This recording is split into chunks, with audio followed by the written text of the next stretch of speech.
नाज़रीन, रियासत बिहार से बड़ी खबर आई है। मजलिस इत्तेहादुल मुस्लिमीन के सदर जनाब असदुद्दीन ओवैसी आज बिहार पहुँचे हैं। वहाँ उनका साथ साबिक़ मरकज़ी वज़ीर जनाब देवेंद्र प्रसाद यादव ने दिया है। देवेंद्र प्रसाद पहले तीसरे मोर्चे के चीफ यशवंत सिन्हा के साथ थे, लेकिन उन्होंने यशवंत सिन्हा का साथ छोड़ा है और आज वो मजलिस के सदर असदुद्दीन ओवैसी के साथ आ गए हैं।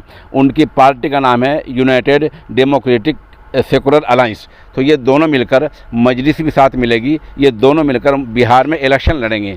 असदुद्दीन ओवैसी साहब ने पहले 50 सीटों का ऐलान किया था।